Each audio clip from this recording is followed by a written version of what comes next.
آپ کو پتا نا ذبح کرنے کا طریقہ کیا ہے، شرائط اس کی میں تھوڑی سی آپ کو بتا دیتی ہوں تاکہ پھر آگے کی آیات اور یہ مل کے آپ کو ذرا مقصد واضح ہو جائے۔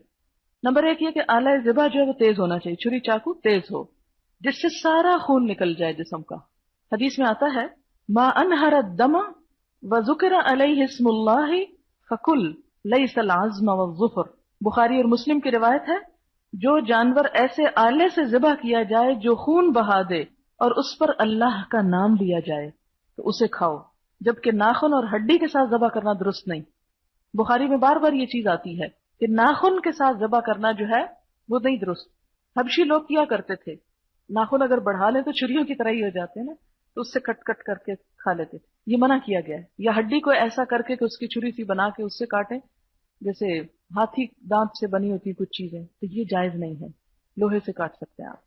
اور پھر اللہ کا نام لینے کا طریقہ کیا ہے، قرآن میں نہیں بتایا گیا، سنت سے پتہ چلتا ہے، بسم اللہ اللہ اکبر، یا صرف بسم اللہ الرحمن الرحیم بھی کافی ہے، کیونکہ آگے آ رہا ہے وَلَا تَأْكُلُوا مِمَّا لَمْ يُذْكَرِ اسْمُ اللَّهِ عَلَيْهِ، وہ مت کھاؤ جس پہ اللہ کا نام نہیں لیا گیا۔ اور پیچھے کیا حکم آیا، ما انہر الدم، جس کا خون بہ گیا، وَذُكِرَ اسْمُ اللَّهِ عَلَيْهِ فَكُلُوا، جس پہ اللہ کا نام لیا گیا وہ تم کھا سکتے ہو۔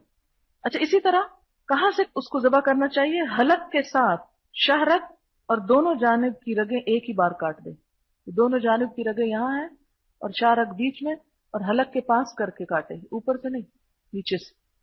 اور ذبح کرنے والا مسلمان عاقل بالغ یا سمجھدار لڑکا ہو، عورت اور اہل کتاب کا ذبح کیا ہوا بھی کھا سکتے ہیں، کیونکہ سورۃ المائدہ میں آپ پڑھ چکے ہیں وَطَعَامُ الَّذِينَ أُوتُوا الْكِتَابَ حِلٌّ لَكُمْ، اہل کتاب کا کھانا تمہارے لیے حلال ہے، کوشر وغیرہ، اور ان کے طعام سے مراد ان کا ذبیحہ ہے یہاں، باقی تو حلال چیزیں سب کے لیے حلال ہیں۔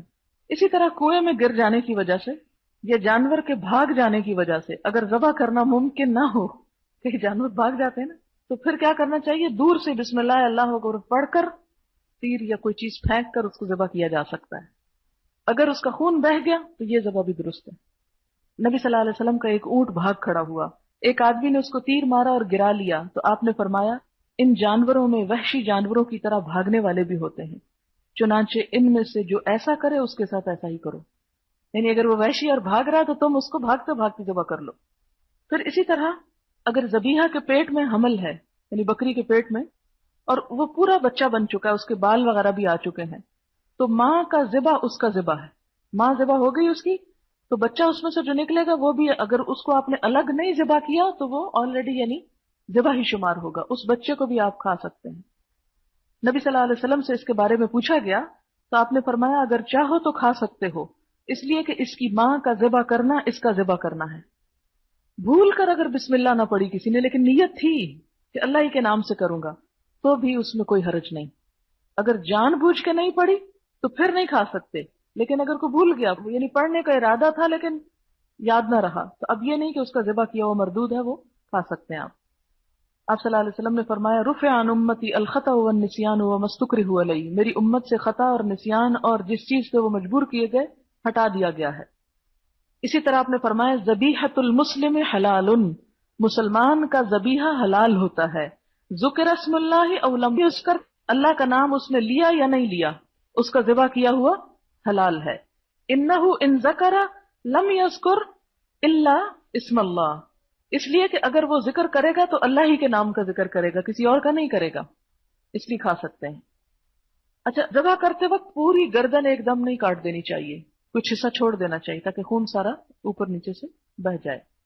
اور ذبح کرنے والا اگر ذبح کے طریقوں کی مخالفت کرے تو جن جانوروں کو ذبح کیا جاتا ہے ان کو نحر کر دے، نحر کیا ہوتا ہے، گلے میں تیر مار کے، یا نہر والے کو ذبح کر دے تو کراہت کے ساتھ کھایا جا سکتا ہے، پسندیدگی کے ساتھ نہیں، کیونکہ سنت کے مطابق ہی ذبح ہونا چاہیے۔ بیمار جانور یا جس کا گلا گھٹ جائے یا جسے چوٹ لگ جائے یا پہاڑ سے گر جائے یا سینگ لگ جائے یا درندے نے کھا لیا ہو، اگر زندہ مل جائے اور ذبح کرنے سے اس کی روح نکلے تو وہ بھی کھا سکتے ہیں آپ۔ مثلا گلا گھٹا ہی تھا لیکن جان نہیں نکلی تھی ابھی، کہ آپ نے پکڑ کے فٹافٹ اس کو ذبح کر لیا تو اب آپ کے لیے حلال ہو گیا، یا اوپر سے نیچے گرا اور ابھی بے ہوش ہی ہوا ہے کہ مرا نہیں تو ذبح کر کے کھا سکتے۔ آپ نے دیکھو کہ کئی دفعہ چڑیا پنکھے سے ٹکرا کے کیا ہوتا ہے، نیچے گرتی ہے، ہوش مارا جاتا ہے لیکن ابھی جان نہیں نکلی ہوتی تو اس کو جلدی سے ذبح کر کے آپ کھا سکتے ہیں. اور پھر اسی طرح اگر کوئی شخص ذبح کر رہا ہے لیکن پوری طرح نہیں کرتا، ایسے ہی بیچ میں چھوڑ دیتا ہے اور پھر بعد میں وہ مر جاتا ہے جانور، تو وہ نہیں کھا سکتے آپ. ٹھیک ہے، یعنی اس نے تھوڑا سا ذبح کیا، آدھا، ایک رگ کاٹی دوسری چھوڑ دی، تو جانور تڑپ تڑپ کے بعد میں مرا، یعنی مر گیا، یعنی اس کا ذبح مکمل نہیں ہوا، تو ایسا جانور بھی نہیں کھا سکتے آپ. تو یہ چند باتیں ذبح سے متعلق تھی اور ذبح کرنے کے طریقوں سے. اب ذبح کرنے کی شرائط کیا ہے؟ اچھے طریقے سے ذبح کرنے کے لیے چند شروط کا ہونا ضروری ہے. ذبح کرنے والے کا اہلیت والا ہونا، یا وہ مسلمان ہو یا اہل کتاب میں سے ہو، کیونکہ اہل کتاب کا ذبیحہ بھی کھایا جا سکتا ہے. لیکن اگر بت پرست ہو تو اس کا ذبیحہ نہیں کھا سکتے. یعنی اگر آپ کسائی بلا رہے ہیں تو وہ مسلم ہونا چاہیے، نمازی ہونا چاہیے، یا پھر اہل کتاب میں سے ہونا چاہیے. نماز مسلمان ہونے کے لیے شرط ہے نا، تو آپ ضرور کسائی سے پوچھیں نماز پڑھتا کہ نہیں. اسی طرح مرتد کا ذبیحہ بھی جائز نہیں، کہ ایک شخص سو کالڈ مسلم ہے لیکن وہ اسلام کے خلاف باتیں کرتا ہے، نبی صلی اللہ علیہ وسلم کا مذاق اڑاتا ہے یا دین کی چیزوں کا مذاق اڑاتا ہے، تو اس سے بھی ہوشیار رہیں. اور یہ نمازی کی شرط جو ہے یہ امام نووی نے لگائی ہے، الاربعین النوویہ والے جو ہیں. اور اہل کتاب کے ذبیحہ کے حلال ہونے کی دلیل کیا ہے؟ وَطَعَامُ الَّذِينَ أُوتُوا الْكِتَابَ حِلٌّ لَكُمْ وَطَعَامُكُمْ حِلٌّ لَهُمْ. اہل کتاب کا کھانا تمہارے لیے حلال اور تمہارا کھانا ان کے لیے. ابن عباس کہتے ہیں کہ طعام سے مراد ما ذبحوہ، وہ کھانا ہے جس کو انہوں نے ذبح کیا ہو. اگر ذبح نہیں کیا تو وہ نہیں کھا سکتے. کیونکہ بعض لوگ یہ کہتے ہیں کہ ٹھیک ہے کرسچنس کے گھر سے کچھ بھی کھا سکتے ہو سکتا ہے انہوں نے خنزیر پکا رکھا ہو، پھر تو ایسے صورت میں سے آنکھیں بند کر کے نہیں کھایا جا سکتا. طعام سے مراد جو انہوں نے صحیح حلال چیز کو پکایا ہوا. پھر اسی طرح ذبح کرنے والے کا آلہ درست ہونا چاہیے، یعنی چھری شارپ ہونی چاہیے. اور چھری جو ہے وہ لوہے کی بھی ہو سکتی ہے، چاندی کی بھی ہو سکتی ہے، سونے کی بھی ہو سکتی ہے. اسی طرح کسی ایسی لکڑی کی بھی ہو سکتی ہے کہ جس سے کٹائی ہو سکتی، کیونکہ بعض اوقات لوہے کی چھری میسر نہیں ہوتی. لیکن شرط یہ ہے کہ وہ تیز ہو. دانت اور ناخن کے علاوہ جو چیز جانور کا خون بہا دے، دانت اور ناخن، اور اس پر اللہ کا نام بھی لیا گیا ہو، اسے کھایا جا سکتا ہے. ما انہر الدم وذکر اسم اللہ علیہ فکلوہ. پھر چھری کی دھار کو تیز کرنا لازم ہے، کیونکہ اس سے ذبیحہ کے لیے آسانی ہوتی. اگر کوئی ذبح کرنے والا کسی ایسی چیز سے ذبح کر رہا ہے جس سے جانور کو بہت تکلیف ہو رہی ہے تو ذبح کرنے والا گناہگار ہوگا. ایسا کرنا ظلم ہے. تو چھری کو اچھی طرح تیز کرنا چاہیے. اسی طرح جانور کے سامنے چھری نہیں تیز کرنی چاہیے. عبداللہ ابن عباس کہتے ہیں کہ رسول اللہ صلی اللہ علیہ وسلم ایک آدمی کے پاس سے گزرے جو اپنا پاؤں بکری کے پہلو پر رکھ کر چھری تیز کر رہا تھا. یعنی بکری لٹائی ہوئی تھی اور اس کے منہ کے سامنے چھری تیز ہو رہی تھی اور وہ اسے کنکھیوں سے دیکھ رہی تھی. یعنی بکری دیکھ رہی تھی کہ چھری تیز ہو رہی. آپ نے فرمایا یہ کام پہلے کیوں نہیں کیا؟ کیا تو اسے 2 دفعہ ذبح کرنا چاہتا ہے؟ یعنی یہ بیچاری دیکھ رہی ہے کہ ذبح ہونے والی ہے اور پھر اس کے بعد تم اسے ذبح کرو گے تو یہ طریقہ ٹھیک نہیں ہے. اسی طرح ایک جانور کے سامنے دوسرا جانور ذبح نہیں کرنا چاہیے. ابن قدامہ کہتے ہیں کہ ایسا کرنا مکروہ ہے کہ ایک بکری ذبح ہو رہی ہو اور دوسری اس کو دیکھ رہی ہو.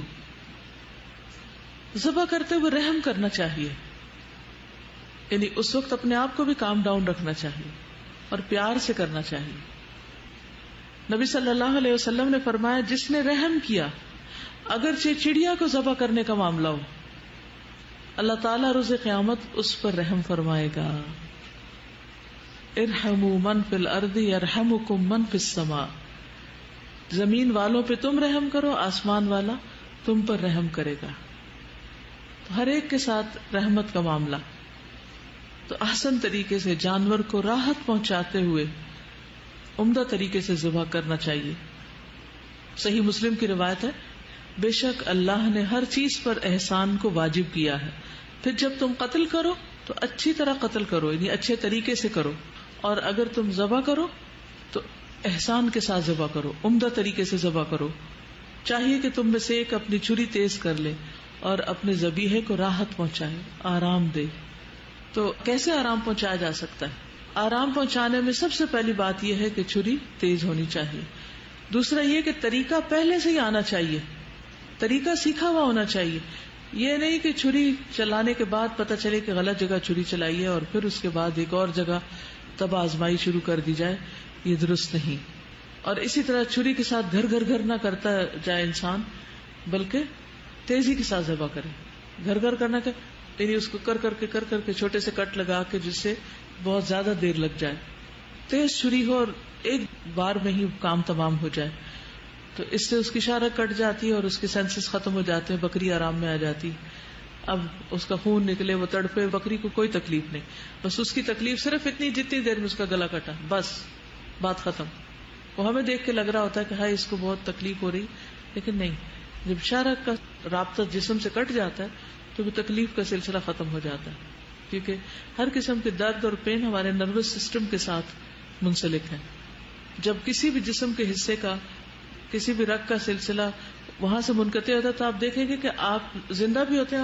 اگر مثلا ہاتھ میں سے کوئی ایسی چیز ہوگی تو آپ کے ہاتھ کو بھی کچھ محسوس نہیں ہوگا، آپ کو کتنی بڑی چوٹ لگ جائے. ٹھیک. پھر اسی طرح ذبح کرتے ہوئے جانور کے چاروں پاؤں آزاد رکھے جائیں، چاروں پاؤں کھلے ہوں، رسی نہ بندھی ہو. کیوں؟ کیونکہ جب جان نکل رہی ہوگی تو وہ تڑپے گا، ہاتھ پاؤں مارے گا، اور اگر ہاتھ پاؤں بندھے ہوئے تو اس کے لیے آرام کی بات نہیں ہے. یعنی شروع میں لٹاتے وقت اگر آپ صحیح طریقے سے لٹائیں گے تو آپ دیکھیں گے کہ انشاءاللہ آپ کو ضرورت نہیں پیش آئے گی کہ آپ ان کے پاؤں پکڑیں. لیکن اگر کسی وجہ سے پکڑے بھی ہیں تو جو ہی چھری پھر جائے تو پاؤں چھوڑ دیں. بعض لوگ بکری کو لٹا کے اوپر بیٹھ جاتے ہیں، یہ بھی بڑا ظلم ہے. بعض لوگ ہاتھ پاؤں پکڑ کے رکھتے ہیں، بعض اس کی بائیں ٹانگ کو مروڑ کر گردن کے پیچھے رکھتے ہیں، یہ بھی آپ نے دیکھا ہوگا، یہ بھی اذیت دینے والا طریقہ ہے. تو جانوروں کے ہاتھ پاؤں باندھ کر ذبح کرنے کی مذمت کی گئی ہے، ممانعت کی گئی ہے. رسول اللہ صلی اللہ علیہ وسلم نے منع فرمایا کہ جانوروں کو باندھا جائے اور قتل کیا جائے. پھر اسی طرح بسم اللہ اللہ اکبر پڑھ کر تکبیر کہہ کے ذبح کرنا چاہیے، کیونکہ اس سے جانور حلال ہوتا ہے. اگر اللہ کا نام نہ لیا جائے تو قرآن مجید میں کیا آتا ہے؟ وَلَا تَأْكُلُوا مِمَّا لَمْ يُذْكَرِ اسْمُ اللَّهِ عَلَيْهِ، وہ چیز نہ کھاؤ جس پر اللہ کا نام نہ لیا گیا ہو. حدیث میں آتا ہے، صحیح بخاری کی روایت ہے، مَا أَنْهَرَ الدَّمَ وَذُكِرَ اسْمُ اللَّهِ عَلَيْهِ فَكُلْ، جو چیز خون بہا دے اور ذبح کرتے وقت اس پر اللہ تعالیٰ کا نام بھی لیا گیا ہو تو اس کا گوشت کھانا حلال ہے. دو بڑی شرائط ہیں ذبح کی، ایک خون بہانا اور دوسرا بسم اللہ پڑھنا. ما انہر الدم، جس کا خون بہ جائے، وذکر اسم اللہ علیہ، اور اس پر بسم اللہ پڑھی جائے تو وہ جانور حلال ہے. اور جس پر نام نہ پڑھا جائے اس کو کیا کہا؟ وَإِنَّهُ لَفِسْقٌ، سورۃ الانعام کی 121 آیت ہے کہ بلا شبہ یقیناً یہ سراسر نافرمانی ہے، یہ گناہ کا کام ہے. پھر جانور کا خون بہانا یعنی اس کی رگیں وہاں سے کاٹی جائیں جس سے اس کا خون باہر نکل آئے، کیونکہ اگر خون اندر ہی رہ جائے گا تو وہ نقصان دہ ہو جائے گا. اسی لیے رگوں کو کاٹنا لازمی ہے جس سے خون بہے. یہ 4 چیزیں کٹیں گی، کھانے کی نالی، سانس کی نالی اور 2 رگیں، کیونکہ اس سے جانور بالکل پاکیزہ ہو جاتا ہے، صاف ستھرا ہو جاتا ہے، سب خون باہر آ جاتا ہے. جہاں جانور کی وہ 2 رگیں نہ کاٹی جائے اس کو شیطان کا ذبیحہ نبی صلی اللہ علیہ وسلم نے قرار دیا. اونٹ کو بٹھا کے نہر نہ کیا جائے، اونٹ کو کھڑا کر کے نہر کیا جائے، یعنی ذبح کیا جائے، کیونکہ نبی صلی اللہ علیہ وسلم کا طریقہ یہی تھا. زیاد بن جبیر کہتے ہیں کہ میں نے دیکھا کہ عبداللہ بن عمر ایک شخص کے پاس آئے جو اپنا اونٹ بٹھا کر نہر کر رہا تھا. عبداللہ نے فرمایا اسے کھڑا کرو اور باندھو پھر نہر کرو، یہی رسول اللہ صلی اللہ علیہ وسلم کی سنت ہے. قصاب کے ساتھ معاملات، خود سر پر کھڑے ہو کر قربانی کا گوشت بنوانا، یعنی یہ نہیں کہ اس کو دے کے اندر جا کے سو جائے اور جو جی چاہے کر دے. علی رضی اللہ عنہ روایت کرتے ہیں کہ نبی صلی اللہ علیہ وسلم نے ان کو حکم دیا کہ قربانی کے جانور کے پاس کھڑے ہوں. کن کو حکم دیا؟ حضرت علی کو، آپ کے داماد بھی تھے نا. اور ان جانوروں میں سے تمام چیزیں یعنی ان کے گوشت، ان کی کھالیں اور جھولیں تقسیم کر دی جائیں، فقراء وغیرہ کو دے دی جائیں، قصاب کو نہیں دے سکتے. قصاب کو قربانی میں سے کوئی چیز بطور اجرت نہیں دی جا سکتی. ہاں بطور تحفہ کچھ گوشت اس کو بھی دے دیا جائے, اس نے کاٹا ہے سب کچھ کیا, لیکن قیمت پہلے چکا لی جائے اور اس کے اوپر کوئی گفٹ کے طور پر آپ دینا چاہیں تو وہ دے سکتے ہیں. حضرت علی روایت کرتے ہیں کہ نبی صلی اللہ علیہ وسلم نے حکم دیا کہ قربانی کے جانور کے گوشت, ان کی کھالیں اور جھولیں تقسیم کر دی جائیں اور قصاب کو ان میں سے اجرت میں سے کچھ بھی نہ دیا جائے. وہ کہتے ہیں کہ ہم قصاب کو اپنے پاس سے اجرت دیتے تھے, ٹھیک ہے, اور قربانی کی کھال اور جھول کو صدقہ کر دیا جاتا تھا. یہ بھی حضرت علی کا بیان ہے کہ قربانی کا جو جانور میں نے ذبح کیا تھا اس کی جھول اور کھال کو صدقہ کیا. نبی صلی اللہ علیہ وسلم نے فرمایا جس نے اپنی قربانی کی کھال فروخت کی اس کی